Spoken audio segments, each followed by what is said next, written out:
أعوذ بالله من الشيطان الرجيم بسم الله الرحمن الرحيم رب اشرح لي صدري ويسر لي أمري واحلل عقدة من لساني يفقهوا قولي. Assalamu alaikum everyone. My name is Dr. Suzy Ismail from Cornerstone, and I'm happy to be with you again in our Ramadan Resilience Program as we understand the trials and the tests and the tribulations that we encounter and ways to tackle those tests and those tribulations by improving our mental and emotional health.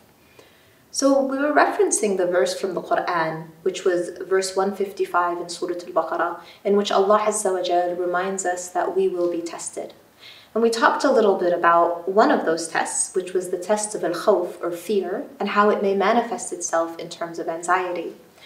We started tackling the second test that's described in that verse, which is the test of al-ju', or hunger. We talked about how hunger doesn't have to be just a physical manifestation of not having enough to eat, that we may experience hunger in an emotional perspective as well, hungering for connection, hungering for love, hungering for affection.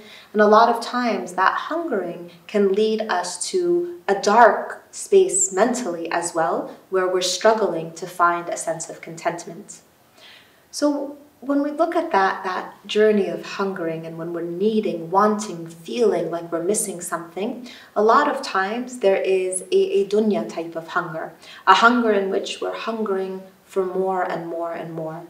And we know that Allah Azza wa Jal describes in the Quran, أَلْهَاكُمُ التَّكَاثُرُ حَتَّى زُرْتُمُ الْمَقَابِرَ. Right? He speaks to us of those who are always seeking more, and how you will never be satisfied when you want more and more and more until you visit the grave. And that going to the grave is the final waking up call that reminds us that what was this all for? This seeking of more and more and more.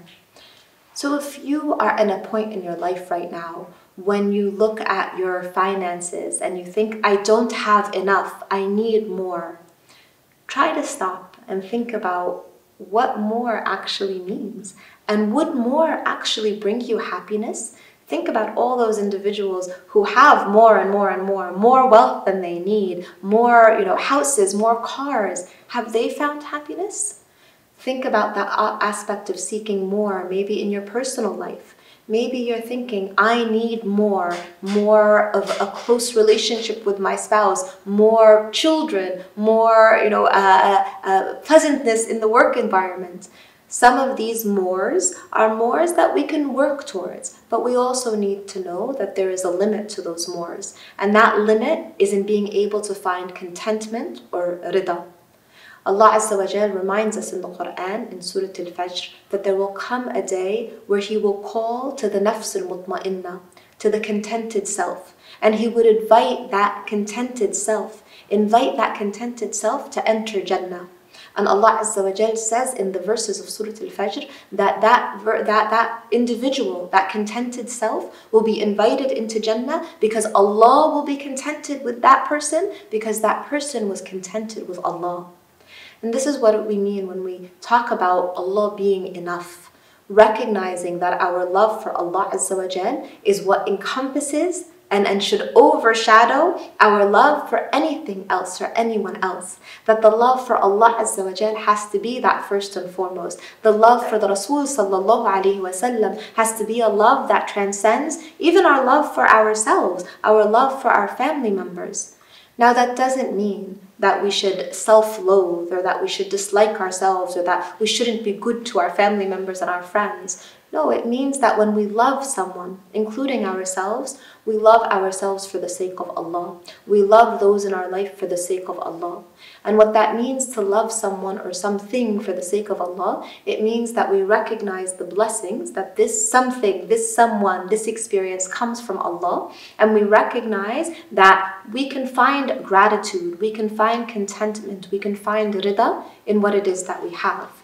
So if you wake up in the morning and you look at yourself and you are unhappy with what you see, and maybe you think, I wish I were more beautiful than I am, trying to pause, to stop in that moment, and rather than giving into a slippery slope of self-deprecation, saying instead the beautiful dua that we are meant to say when we look in the mirror, Allahumma ahsan khalqi kama ahsantu khulqi. Oh Allah, make my character just as beautiful as you have made my outward appearance.